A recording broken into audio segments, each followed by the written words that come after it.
El aire en la villa de los Valdivia olía a lujo y a una cena de Nochevieja que llevaba horas perfeccionándose en los hornos. El aroma a romero y a cordero asado se mezclaba con el perfume caro de las flores frescas que adornaban cada rincón, una sinfonía olfativa diseñada para impresionar. Allí estaba ella, a quien llamaremos Elena, de pie en medio del vasto salón, con una mano protectora sobre su vientre de 6 meses. Llevaba un vestido de seda blanca que acentuaba su embarazo, una prenda elegida por su marido, Nico, para proyectar una imagen de pureza y domesticidad. Cada detalle de la noche había sido orquestado por ella, desde la disposición de los cubiertos de plata hasta la temperatura exacta del vino, pero no sentía el orgullo de una anfitriona, sino el agotamiento de una actriz al final de una larga función. Era el escenario perfecto, pero para Elena se sentía como una jaula dorada, fría e impecablemente estéril. Ella sabía cuál era su papel en esa vida. Nico no se había casado con una socia, sino con un adorno. Había visto el potencial en ella, no como la brillante diseñadora de joyas que estaba destinada a ser, sino como un lienzo en blanco sobre el cual pintar a su esposa ideal.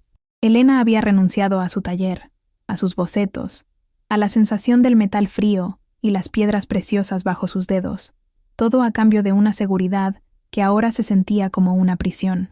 Recordaba la forma en que sus ojos se iluminaban cuando hablaba de sus diseños, una pasión que Nico había extinguido sistemáticamente con comentarios sutiles sobre cómo esas cosas no eran dignas de la esposa de un CEO. Se había convertido en la mujer silenciosa y sumisa que él deseaba, una sombra elegante que lo seguía a eventos sociales, sonriendo en el momento justo y hablando solo cuando se le permitía. Pero en el silencio de sus tardes solitarias, mientras Nico dirigía su imperio, Elena había construido un santuario secreto, en un ordenador portátil que él nunca tocaría, encriptado y escondido en el fondo de su armario. Ella no era Elena Valdivia. Era Perle, una diseñadora freelancer cuya identidad era un misterio para el mundo, pero cuyo talento era aclamado internacionalmente. Sus creaciones, audaces y llenas de la vida que a ella le faltaba, eran compradas por coleccionistas y marcas de lujo que pagaban sumas exorbitantes. El dinero se depositaba en una cuenta en el extranjero, una fortuna que crecía silenciosamente, dándole una independencia financiera que Nico jamás podría imaginar. Esa identidad dual no era solo un pasatiempo, era su ancla a la mujer fuerte que había sido obligada a reprimir, su única prueba de que todavía existía debajo de todas las capas de sumisión. El niño que crecía dentro de ella era su mayor alegría y su más profundo temor. Acariciaba su vientre y sentía los leves movimientos, una conexión tan pura y visceral que a veces la dejaba sin aliento. Amaba a ese bebé con una ferocidad que la sorprendía, pero el amor se veía empañado por una amarga realidad. Ese niño nacería en esta misma jaula dorada.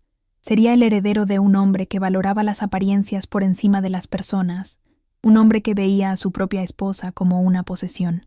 Le aterrorizaba la idea de criar a un hijo en un hogar sin calidez, de enseñarle a navegar por el campo de minas emocional que era su matrimonio.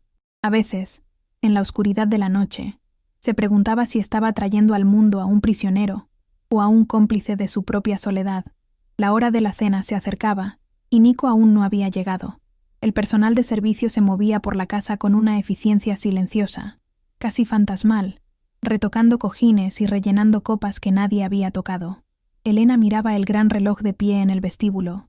Su tic-tac resonaba en el silencio ensordecedor de la mansión. Cada minuto que pasaba aumentaba una tensión familiar en su pecho, la ansiedad de la espera. No era la emoción de ver a su marido, sino el nerviosismo de no saber qué versión de Nico entraría por la puerta. El hombre encantador y distante, o el crítico frío y calculador. Se preparó, ensayando mentalmente la sonrisa serena y las palabras de bienvenida. Todo en su vida era un guión, y ella era la actriz principal, atrapada en una obra que no había elegido. Finalmente, el sonido de los neumáticos sobre la grava del camino de entrada rompió el silencio. El corazón de Elena dio un vuelco, una reacción pavloviana que detestaba. Se alisó el vestido sobre el vientre, respiró hondo y caminó hacia la puerta principal, la sonrisa practicada ya fija en su rostro. Esperaba el sonido de una sola puerta de coche cerrándose, seguido de los pasos firmes de Nico. Pero lo que escuchó fue diferente. 2 portazos, uno tras otro, con una pausa casi imperceptible entre ellos. Una pequeña arruga de confusión apareció en su frente. No esperaba invitados, y Nico siempre le informaba si alguien más venía. Esa pequeña desviación del guión, ese sonido inesperado, fue la primera nota discordante en la sinfonía mortal que estaba a punto de comenzar. La imponente puerta de roble se abrió, y allí estaba Nico. Su traje era impecable, su expresión, tan arrogante y segura como siempre. Pero no estaba solo. A su lado, desafiante y con una sonrisa apenas disimulada, había una mujer. Elena la reconoció al instante. Bibu, la joven y ambiciosa asistente de Nico, la misma que lo miraba con una admiración que siempre le había parecido demasiado intensa. Y entonces, Elena vio el detalle que hizo que todo el aire abandonara sus pulmones. La mano de Bibu descansaba sobre su propio vientre, visiblemente abultado bajo un vestido ajustado. Estaba embarazada. El olor a romero de la cena de repente se volvió agrio, nauseabundo, y el mundo de Elena comenzó a inclinarse sobre su eje, perdiendo todo sentido de la gravedad y la razón. El tiempo pareció congelarse. Elena era dolorosamente consciente de la presencia del mayordomo y dos de las empleadas domésticas, quienes se habían detenido en el fondo del vestíbulo, paralizados. Sus ojos, antes discretos y profesionales, ahora estaban fijos en la escena, cargados de una mezcla de shock y lástima. Elena sintió como el calor de la humillación le subía por el cuello hasta las mejillas. Nico lo había planeado así.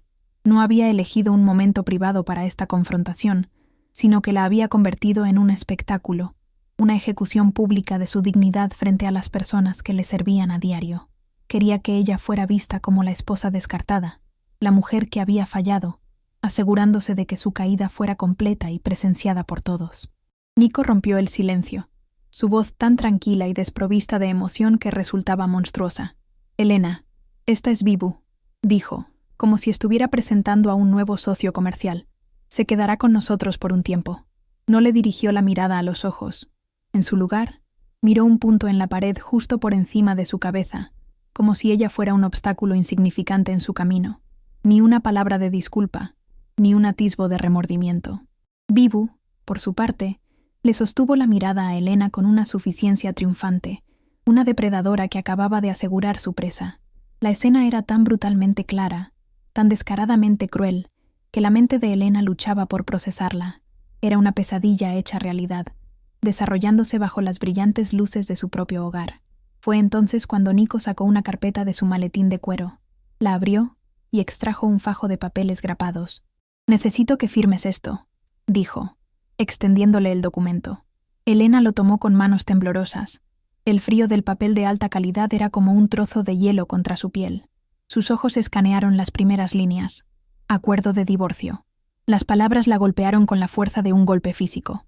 Nico continuó hablando, explicando con una lógica fría y empresarial que era solo un arreglo temporal. Dijo que necesitaba darle su apellido al hijo de Bibu, y que después de que el bebé naciera, arreglarían las cosas, entre ellos. La mentira era tan burda, tan insultante, que Elena sintió como una ola de náusea y una claridad devastadora la inundaban al mismo tiempo. El veneno de la traición ya corría por sus venas. Los ojos de Elena volaron sobre las cláusulas del documento. Cada palabra era un clavo más en el ataúd de su vida. No era un acuerdo estándar. Era una obra de arte de la crueldad legal. Todo estaba a nombre de Nico o de sus empresas. La casa, los coches, las inversiones. Había cláusulas que especificaban que cualquier regalo que él le hubiera hecho, incluidas las joyas que llevaba puestas, se consideraban préstamos que debían ser devueltos. Se dio cuenta, con un horror helado, de que esto no era una reacción impulsiva a su aventura con Bibu. Este documento había llevado meses, quizás años, de planificación. Cada activo había sido cuidadosamente protegido, cada laguna legal sellada. La mentira del arreglo temporal no era solo para calmarla, era un insulto deliberado a su inteligencia, una última muestra de desprecio para dejarle claro que él siempre había estado 10 pasos por delante. La comprensión la golpeó con una fuerza física. El elegante vestíbulo comenzó a distorsionarse. Las paredes parecían cerrarse sobre ella. El olor a cordero asado le revolvió el estómago, amenazando con hacerla vomitar allí mismo, sobre la alfombra persa. Un sudor frío le recorrió la espalda, empapando la fina seda de su vestido. Su mano libre se aferró a su vientre, un gesto instintivo para proteger a su hijo de la maldad que acababa de envenenar el aire. Su mirada se fijó en las dos figuras que estaban frente a ella. Ya no veía a su marido, veía a un extraño con una máscara de indiferencia. Y junto a él, la sonrisa triunfante de Bibu era la de alguien que había ganado un premio, sin importarle que el trofeo estuviera manchado con la sangre de la vida destrozada de otra mujer. Elena dejó escapar un sonido ahogado, un pequeño gemido de dolor que no pudo reprimir. Fue un sonido casi inaudible, pero en el tenso silencio del vestíbulo resonó como un grito. Bibu, por un instante, perdió la compostura. Su sonrisa vaciló y dio un paso instintivo hacia atrás, como si el dolor de Elena fuera contagioso. En ese preciso momento, Nico reaccionó. No miró a Elena. En su lugar, se giró hacia Bibu y con un gesto de infinita protección, le rodeó los hombros con el brazo, atrayéndola hacia él. Aquel simple gesto fue más brutal que cualquier palabra del acuerdo de divorcio. En su propio hogar, frente a ella, su marido estaba consolando a su amante del dolor que él mismo le había causado. Era la confirmación final e inequívoca de que ella ya no existía en su mundo. «Ve a nuestra habitación y lee los papeles con calma, Elena», le ordenó Nico, su voz carente de cualquier emoción, como si le estuviera pidiendo a una empleada que archivara un documento. «Necesito que los firmes esta noche». Sin esperar respuesta, guió a Bibu más allá de ella, en dirección al comedor donde la cena festiva esperaba. Sus pasos resonaron en el suelo de mármol, un sonido que marcaba el final de una era. Elena se quedó sola en medio del vestíbulo, con los papeles del divorcio en la mano, sintiendo las miradas compasivas y avergonzadas del personal sobre ella. Nunca en su vida se había sentido tan humillada, tan invisible. Era un fantasma en su propia casa, un espectro cuya presencia ya solo era una inconveniencia. Con un automatismo robótico, se dio la vuelta y comenzó a subir la gran escalera curva. Cada paso se sentía pesado, como si estuviera caminando por el fondo del océano. Entró en el dormitorio principal, el espacio que había decorado con tanto esmero para que fuera un refugio para ambos. Ahora, la habitación se sentía como la escena de un crimen. Las fotos de su boda en la mesita de noche eran una burla. La ropa de Nico, perfectamente colgada en el armario abierto, olía a él, a una familiaridad que ahora era repulsiva. Se sentó en el borde de la inmensa cama, la misma donde había dormido a su lado, donde habían concebido al hijo que ahora llevaba. El frío que sentía no provenía de ninguna corriente de aire, emanaba desde el centro de su ser, un invierno del alma que lo congelaba todo. Pero a medida que el shock inicial comenzaba a disiparse, no fue reemplazado por la histeria, sino por una claridad aterradora y cristalina. Como si le hubieran quitado un velo de los ojos, vio los últimos años de su vida por lo que realmente habían sido: una farsa. Ella no había sido su esposa, había sido su empleada mejor vestida. Su matrimonio no había sido una sociedad, sino una transacción comercial en la que ella había intercambiado su alma por una jaula de oro. Nico no era el hombre complejo y exigente que había intentado amar y comprender. Era un sociópata calculador que desechaba a las personas cuando ya no le servían.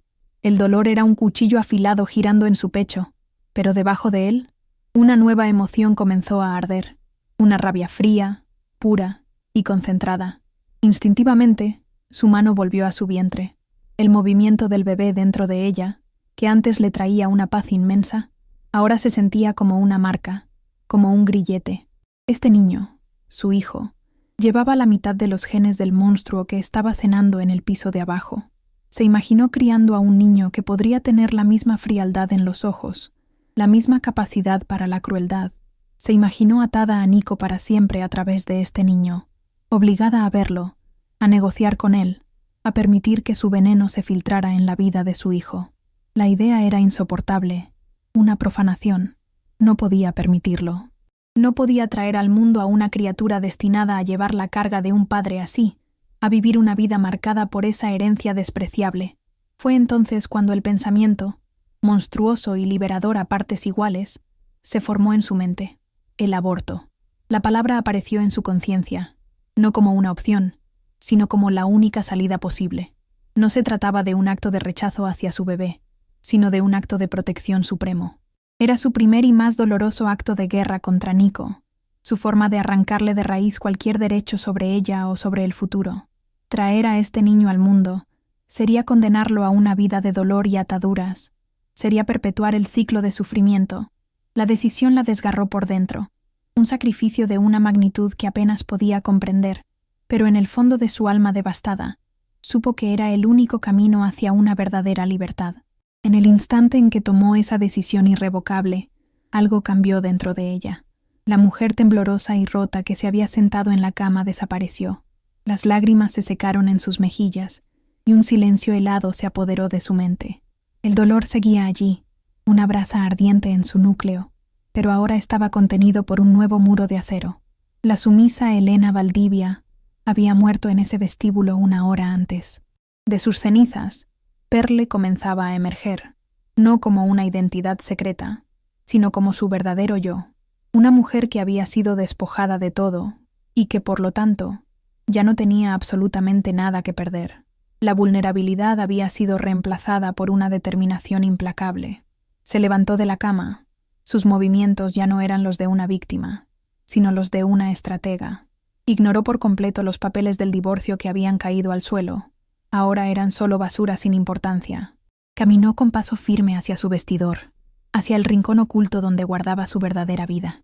Sacó el portátil y lo abrió. El suave resplandor de la pantalla iluminó su rostro, revelando una expresión que Nico nunca había visto y que no reconocería. Una máscara de calma letal, la mirada de una mujer que iba a quemar hasta los cimientos el mundo que la había traicionado. Él creía que la había dejado sin nada. Estaba a punto de descubrir cuán equivocado estaba. La guerra de Elena no se pelearía en un tribunal, se pelearía en sus propios términos, y acababa de comenzar. La primera acción de Elena no fue emocional, sino metódica. Abrió su cuenta bancaria secreta, la que estaba vinculada a Perle. La cifra que vio en la pantalla le devolvió la mirada, una cantidad de 6 ceros que representaba años de trabajo nocturno, de talento reprimido convertido en capital. Era una suma considerable, suficiente para desaparecer y empezar de nuevo no una, sino varias veces. Sin dudarlo, comenzó el proceso de transferir casi la totalidad de los fondos a una nueva cuenta corporativa, registrada a nombre de Pearl Designs Inc., una entidad que había creado meses atrás como un plan de contingencia. Era un movimiento limpio, preciso, como el de un cirujano cortando un tejido enfermo. Estaba asegurando sus recursos, preparando su arsenal para la guerra que estaba por venir, mientras el hombre que creía haberla destruido celebraba abajo. Con su seguridad financiera garantizada, su siguiente paso fue buscar en la red. Abrió un navegador seguro y comenzó a investigar clínicas privadas en otra ciudad, a cientos de kilómetros de distancia. Buscaba discreción, excelencia médica y anonimato. Leyó testimonios, verificó las credenciales de los médicos y encontró una clínica de alto nivel, conocida por atender a una clientela internacional que valoraba la privacidad por encima de todo. Utilizando una tarjeta de crédito virtual, vinculada a su cuenta de Pearl, reservó una cita para la fecha más próxima posible. A continuación, reservó una suite en un centro de bienestar y recuperación cercano para los días posteriores al procedimiento. No era un lujo, sino una inversión estratégica en su propia sanación física y mental, un paso necesario para reconstruir su cuerpo y su mente, lejos de cualquier recuerdo de su vida anterior. Cerró el portátil y se dirigió a su vestidor. El espacio, lleno de ropa de diseño y accesorios caros, ahora le parecía un museo de su encarcelamiento. Ignoró las estanterías de bolsos y los vestidos de gala. Su objetivo era la caja fuerte oculta detrás de un espejo. La abrió y, con cuidado, sacó las piezas de joyería que ella misma había comprado con el dinero de Perle, junto con un par de pendientes de zafiro que habían pertenecido a su abuela. Eran las únicas cosas en esa casa que sentía verdaderamente suyas. Metió las joyas en una bolsa de tela y luego procedió a empacar una única maleta. Dentro no puso vestidos de seda, sino ropa práctica y cómoda, sus cuadernos de bocetos, su pasaporte, su certificado de nacimiento y todos los documentos legales de su empresa. Estaba empacando su futuro, no su pasado. Con la pequeña maleta en la mano, salió del dormitorio. Mientras caminaba por el pasillo superior, en completo silencio, pudo escuchar los sonidos amortiguados que subían desde el comedor. El tintineo de los cubiertos contra la porcelana, una risa grave que reconoció como la de Nico, seguida de una risa más aguda, la de Bibu. Estaban cenando, celebrando su victoria sobre las ruinas de su vida, pero el sonido ya no le provocaba el dolor punzante de antes. En su lugar, sentía un desapego frío, casi clínico. Era como observar una escena de una película que ya no le interesaba. Ellos estaban allí abajo, atrapados en su pequeño drama de traición y codicia, mientras ella, justo encima de sus cabezas, estaba ejecutando su liberación con una precisión silenciosa. Evitó la escalera principal, el escenario de tantas de sus entradas y salidas como la señora Valdivia. En su lugar, se dirigió a la estrecha escalera de servicio en la parte trasera de la casa, la que usaba el personal. El simbolismo no pasó desapercibido para ella. Estaba abandonando su papel, utilizando las rutas ocultas para escapar de su propia vida. Deslizó la puerta lateral y salió al aire frío de la noche. La calle estaba desierta. No llamó a un taxi para que la recogiera en la puerta. Eso dejaría un rastro. Caminó por el largo y sinuoso camino de entrada, arrastrando su maleta, hasta que las imponentes puertas de hierro forjado quedaron a sus espaldas. Bajo la luz anónima de una farola, en la acera de una calle cualquiera, respiró su primer aliento como una mujer libre. Unos días después, la narrativa de su vida se reanudó en un entorno completamente diferente. La clínica era un lugar de paredes blancas, de superficies de acero y de una eficiencia silenciosa. Era el antídoto perfecto para la opulencia sofocante de su antigua casa. Se registró con un nombre falso, pagó por adelantado y esperó en una habitación privada. Se sentía extrañamente tranquila, llena de un propósito solemne. Cuando la llevaron al quirófano, no sintió miedo, sino una sensación de finalidad. El dolor agudo y breve del procedimiento fue real, pero para ella fue un dolor purificador. Fue la extirpación física final de Nico de su cuerpo y de su vida. Firmó los papeles del alta con una mano firme. No había sido una víctima. Había sido una mujer tomando la decisión más dura de su vida para salvarse a sí misma. Del hospital, un coche la llevó directamente al centro de bienestar. Era un santuario de paz, con jardines zen, suelos de madera clara y grandes ventanales que daban a un bosque tranquilo. Fue allí, en la soledad segura de su suite, donde se permitió llorar. No lloró por Nico, ni por el matrimonio fallido. Lloró por el hijo que nunca conocería, por la pérdida de una posibilidad, por la inocencia que se vio obligada a sacrificar. Fue un duelo silencioso y privado, una hemorragia emocional necesaria que duró 2 días. Dejó que la tristeza la envolviera, la reconoció, le dio su espacio y luego, metódicamente, la dejó ir. Su fuerza no consistía en no sentir, sino en su capacidad para procesar el dolor y transformarlo en combustible para seguir adelante. Durante su estancia en el centro, mientras su cuerpo se recuperaba, tomó otra decisión fundamental.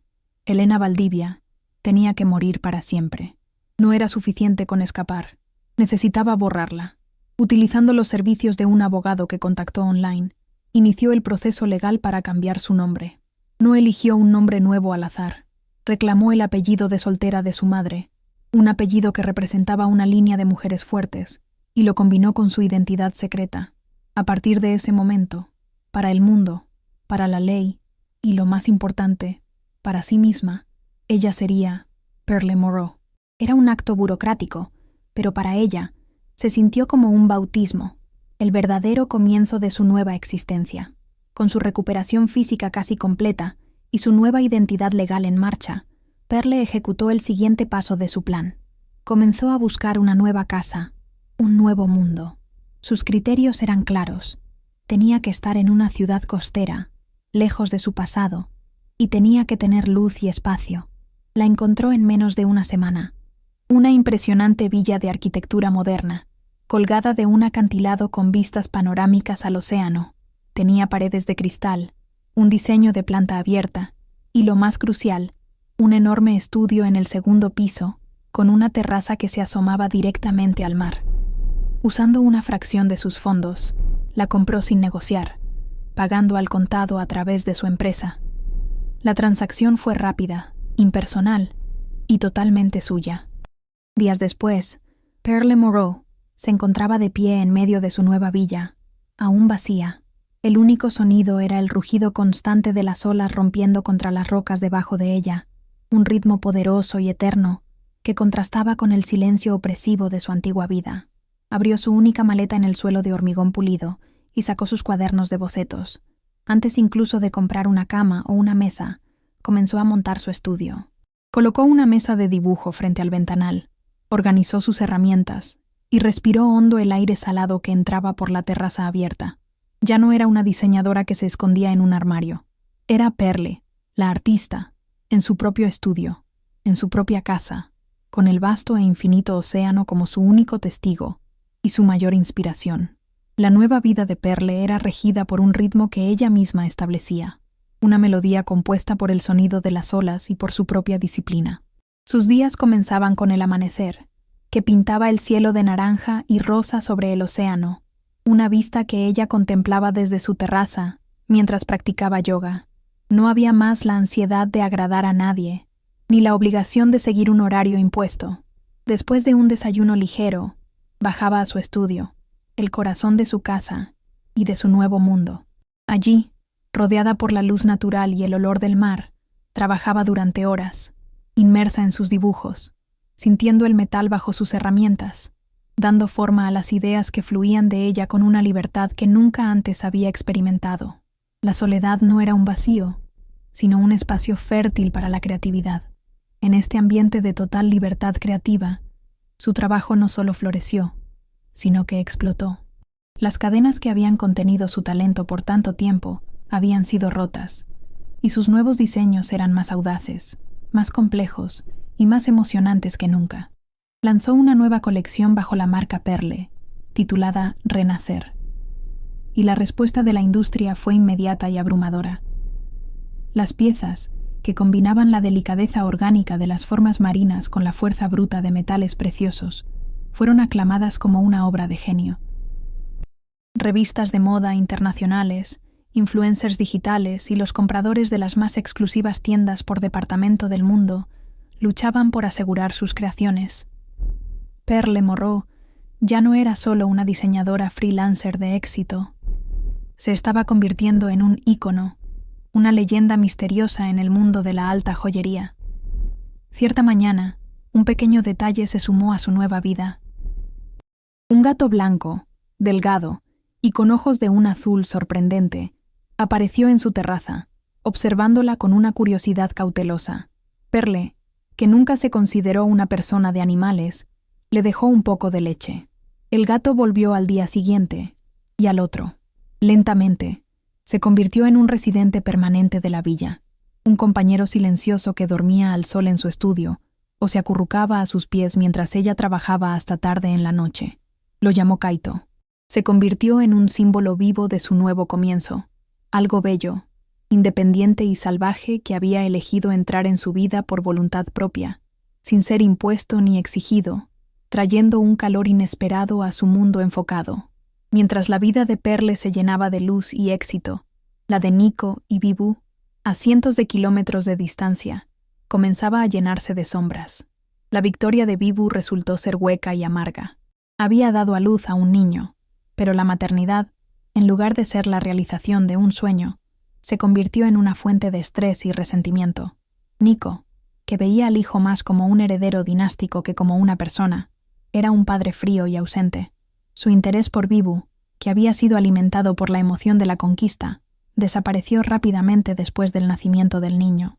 La mansión que antes representaba el premio máximo para Bibu, ahora se había convertido en su propia jaula dorada, un lugar donde estaba más sola y ansiosa que nunca.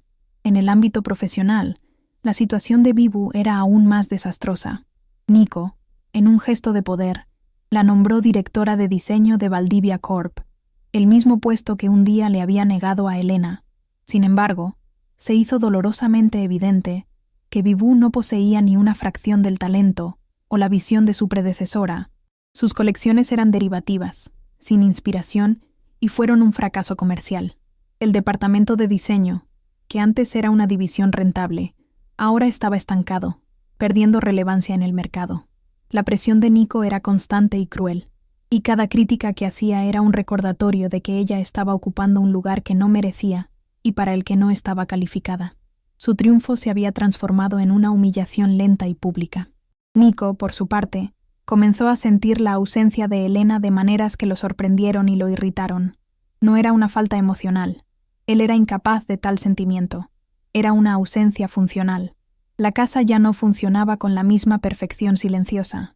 Los eventos sociales que organizaba eran torpes y carecían de la elegancia sin esfuerzo que Elena proporcionaba. Se dio cuenta de que no había descartado solo a una esposa, sino a la gerente más eficiente e invisible de toda su vida. Y lo más alarmante de todo, el declive del departamento de diseño estaba comenzando a afectar el precio de las acciones de la empresa. No la quería de vuelta, pero extrañaba el valor tangible que ella aportaba, y esa pérdida, para un hombre como Nico, era imperdonable. La presión del consejo de administración se volvió insostenible. Valdivia Corp necesitaba desesperadamente un éxito, una colección destacada que revitalizara la imagen de la marca y calmara a los inversores. Nico ordenó a su equipo que encontrara al mejor talento en diseño de joyas del mundo, alguien con una voz única y una reputación impecable, para una colaboración de edición limitada. La búsqueda fue exhaustiva. Sus cazadores de talentos analizaron el mercado, consultaron a expertos, y repetidamente, un nombre surgió como la figura más enigmática y codiciada de la industria, la solitaria y genial diseñadora conocida solo como Perle, cuya lista de espera para encargos privados era de más de un año. Una tarde soleada, mientras Perle estaba en su estudio dando los toques finales a un broche de turmalina, su ordenador emitió un suave sonido. Era un nuevo correo electrónico. Se acercó a la pantalla, con Kaito observando desde su sillón. El remitente era del Departamento de Adquisiciones de Valdivia Corp. El asunto decía: propuesta de colaboración exclusiva. Perle leyó el mensaje una vez, luego otra. Un profundo silencio llenó el estudio, interrumpido solo por el sonido de las olas. No hubo shock, ni ira, ni una pizca de dolor. En cambio, una sonrisa lenta y fría se extendió por sus labios. Era la sensación inevitable del destino, la curva perfecta del universo doblándose hacia una justicia poética. No respondió. Dejó el correo sin leer durante 24 horas enteras. Durante ese tiempo, saboreó cada gramo de la ironía. El hombre que se había burlado de su pasión, que había llamado a su talento un lindo pasatiempo, ahora estaba, sin saberlo, arrastrándose de vuelta hacia ella. La empresa que la había descartado como un activo sin valor ahora le suplicaba sus servicios para salvar su reputación, y la mujer que le había robado su lugar estaba a punto de ser forzada a trabajar bajo la autoridad creativa de la persona a la que ayudó a humillar. Era una situación tan perfectamente calculada que parecía arrancada de un guión. La fase de su vida de recuperación y defensa había terminado. La fase de ataque estaba a punto de comenzar. Al día siguiente, con una calma glacial, se sentó a escribir su respuesta. El correo fue breve, profesional y absolutamente implacable. Aceptaría considerar la propuesta, pero solo bajo condiciones no negociables. Primero, sus honorarios serían 10 veces el valor estándar del mercado para una colaboración de este tipo, a pagar el 50% por adelantado. Segundo, exigía un control creativo total y absoluto, con derecho a veto final sobre todos los aspectos del diseño, la producción y el marketing. Tercero, todas las comunicaciones debían realizarse exclusivamente por correo electrónico, y trabajaría de forma remota desde su estudio. Y la condición final, la más importante, la directora de diseño de Valdivia Corp, Vibu, sería designada como su asistente de enlace directo, responsable de ejecutar todas sus solicitudes. Era una declaración de guerra disfrazada de contrato. El correo electrónico de Perle aterrizó en la bandeja de entrada de Nico como una bomba silenciosa. Lo leyó de pie en su oficina, con Vibu mirando por encima de su hombro. La primera reacción de Nico fue una oleada de furia. La arrogancia de esta diseñadora desconocida era un insulto directo a su poder.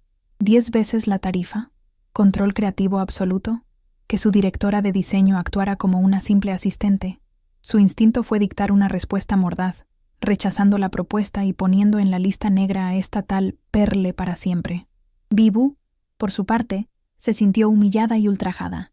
La idea de ser la recadera de alguien, después de todo lo que había luchado por conseguir su puesto, era impensable. Ambos estaban unidos por una rabia impotente ante la audacia de esa mujer, pero la fría lógica empresarial de Nico pronto aplastó su orgullo herido. Su equipo de estrategia ya le había advertido. Perle era su única opción viable para un golpe de efecto. Su nombre estaba en boca de toda la industria, y rechazar sus términos después de haberla contactado los haría parecer débiles e indecisos. Los inversores estaban observando, y las proyecciones de ventas para la próxima colección de Bibu eran catastróficas. Nico miró los números, fríos e implacables, y se dio cuenta de que estaba atrapado. Pagarle una fortuna a una extraña era una píldora amarga, pero ver cómo el valor de su compañía se desplomaba sería mucho peor. Con un gruñido de frustración, supo que tenía que ceder. No tenía otra alternativa. El punto más conflictivo, sin duda, era la condición que involucraba a Bibu. Ella protestó con vehemencia, argumentando que era una degradación pública, un suicidio profesional. Nico ni siquiera la miró. Su mente ya estaba en modo de control de daños. «Lo harás», dijo con una frialdad que la heló hasta los huesos. «O te quitaré el puesto por completo y pondré a alguien que sí lo haga. Tus sentimientos son irrelevantes en este momento. La supervivencia de la empresa no lo es». En esa frase, Bibu comprendió la precaria realidad de su posición. Nunca había sido su socia, solo un peón más en su tablero de ajedrez, y ahora estaba siendo sacrificada para proteger al rey. Su jaula dorada se acababa de volver mucho más pequeña y asfixiante. La respuesta oficial a Perle fue enviada esa misma tarde. Era un correo electrónico escueto, casi grosero en su brevedad, que simplemente decía: «Aceptamos todos los términos». Minutos después, Perle recibió una notificación de su banco. La primera mitad del pago, una suma astronómica, había sido transferida a la cuenta de Pearl Designs Inc. De pie en su estudio, mirando la pantalla, no sintió una explosión de alegría. En su lugar, una profunda y fría ola de satisfacción la recorrió. Era la sensación tranquila y certera de un general de ejército que confirma un impacto directo en un objetivo enemigo. El poder, de forma oficial e irrefutable, acababa de cambiar de manos. La balanza de la justicia, por fin, comenzaba a inclinarse a su favor. Pearl no perdió ni un segundo. Apenas unos minutos después de confirmar la transferencia, envió su primer correo electrónico a su nueva asistente. El mensaje era impecablemente profesional, desprovisto de cualquier emoción o subtexto, pero sus directrices eran las de un superior a un subordinado. Le solicitaba a Bibu un informe exhaustivo de todas las materias primas disponibles en los almacenes de Valdivia Corp, los contactos de los proveedores de gemas y metales, y las especificaciones técnicas de los talleres de producción. Le dio un plazo de 48 horas. Era un trabajo tedioso y fundamental, el tipo de tarea que se asigna a un empleado junior para ponerlo a prueba. Era su primera jugada para establecer el nuevo orden jerárquico. Bibu recibió el correo mientras estaba sentada en su espaciosa oficina de directora. Al leerlo, sintió que las paredes se encogían a su alrededor. Se vio obligada a llamar a los jefes de taller y a los gestores de inventario para pedir información básica que, como directora, se suponía que debía conocer a la perfección. Cada llamada era una pequeña humillación. Cada dato que recopilaba era un recordatorio de su nueva y degradada posición. El personal de la empresa, siempre atento a las corrientes de poder, notó el cambio de inmediato. Las miradas de sus subordinados, que antes eran de respeto o envidia, ahora eran una mezcla de lástima y un mal disimulado placer. Estaba pagando el precio de su ambición, y lo estaba haciendo a la vista de todos. Mientras su pasado comenzaba a doblegarse a su voluntad, un nuevo elemento entraba en su presente. Su vecino, un arquitecto llamado Leo, cuya propiedad colindaba con la suya, se acercó un día a su terraza. Llevaba en brazos a Kaito, el gato blanco, que al parecer había decidido explorar más allá de sus dominios. «Creo que este pequeño delincuente es tuyo», dijo con una sonrisa amable. Era un hombre de aspecto tranquilo, con una inteligencia serena en sus ojos.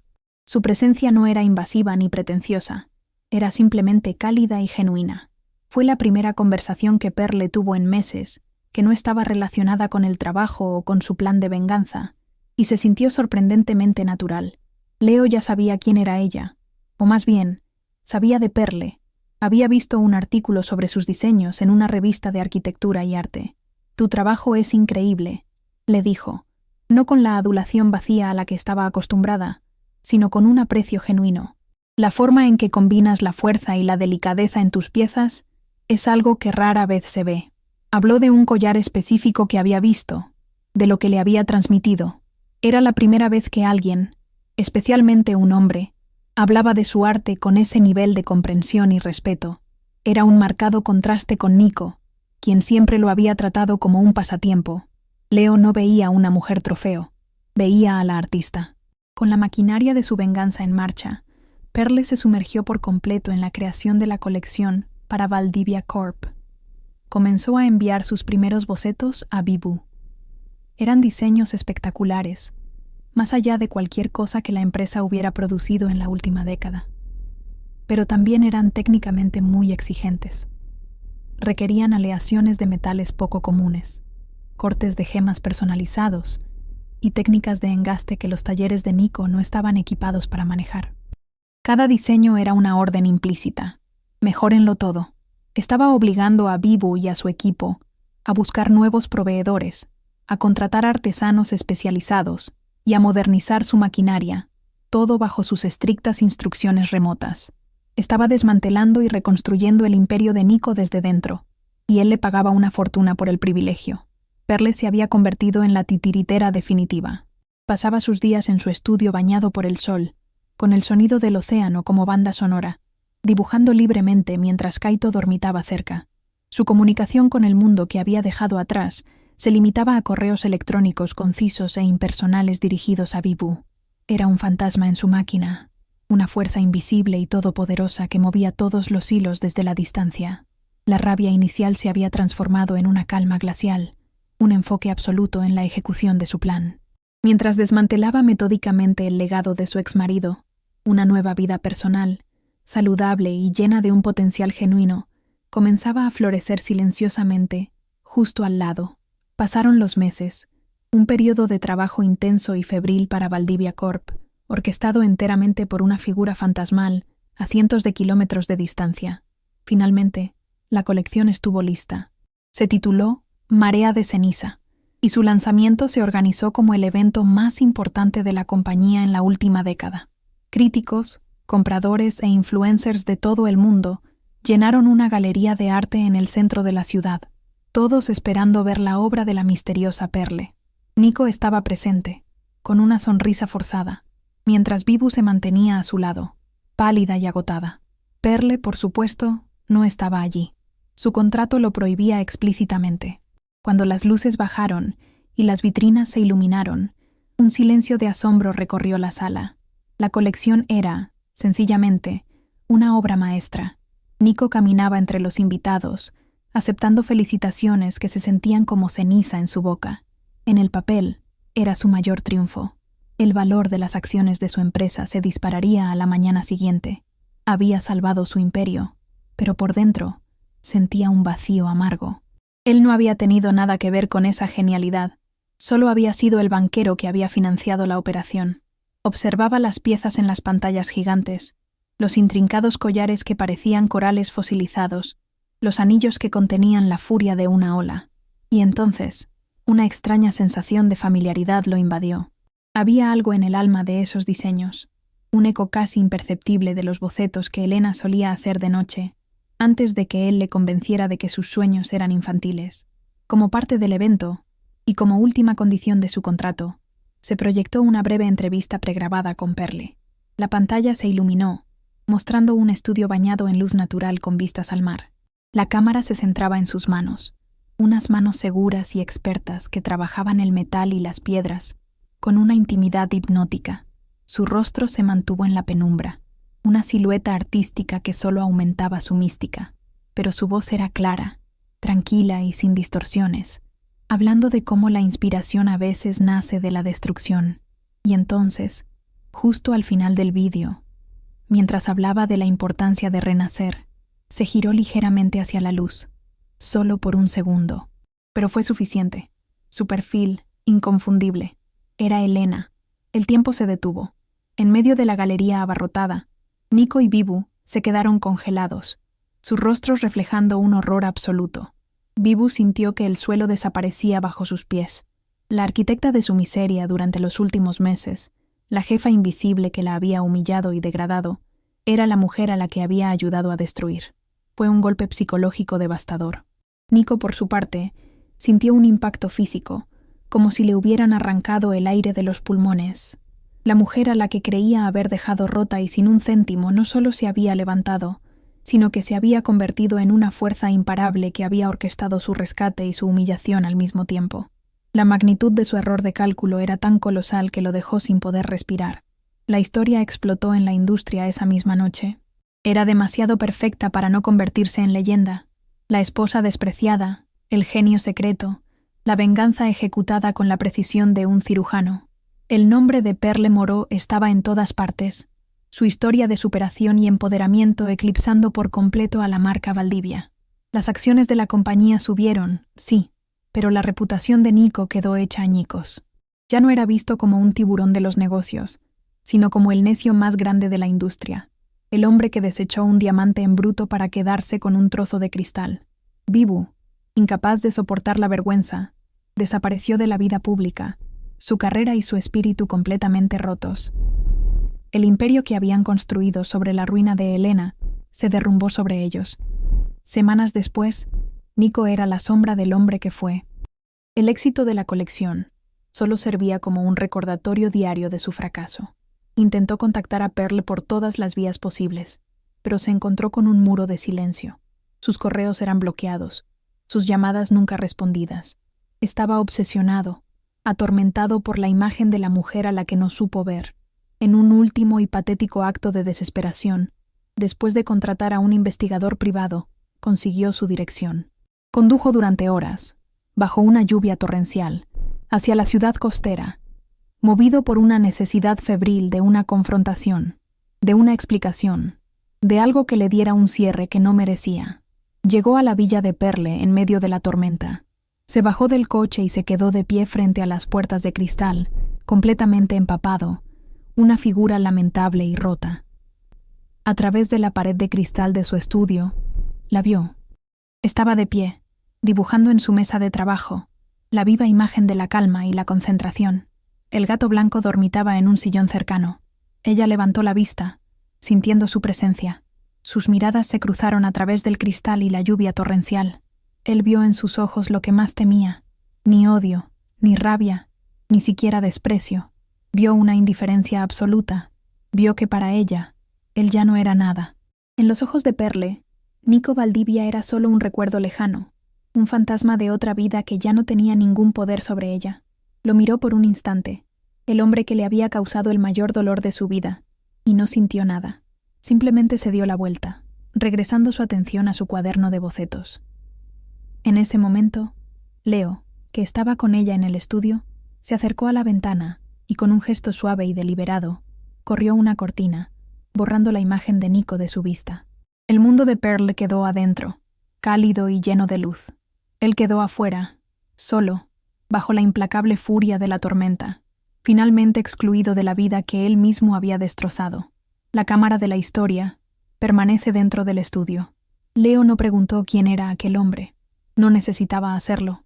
Simplemente puso una mano reconfortante en el hombro de Perle, un gesto de apoyo silencioso y de perfecta comprensión.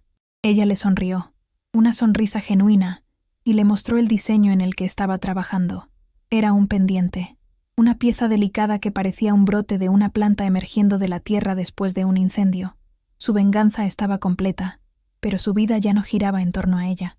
Giraba en torno a la creación, a la luz, y al futuro que estaba construyendo con sus propias manos. Su mayor victoria no había sido la caída de Nico, sino la paz inquebrantable que ahora habitaba en su corazón. La imagen final es de meses después, en un día soleado. Perle está en su jardín, que ahora rebosa de flores, con el mar azul extendiéndose hasta el horizonte. Está riendo, una risa libre y cristalina, mientras conversa con Leo a su lado. En su regazo descansa su cuaderno de bocetos, donde dibuja no por encargo, sino por puro placer. Es la imagen de una mujer que fue arrastrada al infierno, que enfrentó una decisión imposible y que emergió de las cenizas no solo como una superviviente, sino como una creadora, una mujer que construyó su propio imperio, encontró un amor basado en la admiración y la igualdad, y alcanzó una justicia emocional tan absoluta y satisfactoria que reescribió por completo su propio destino.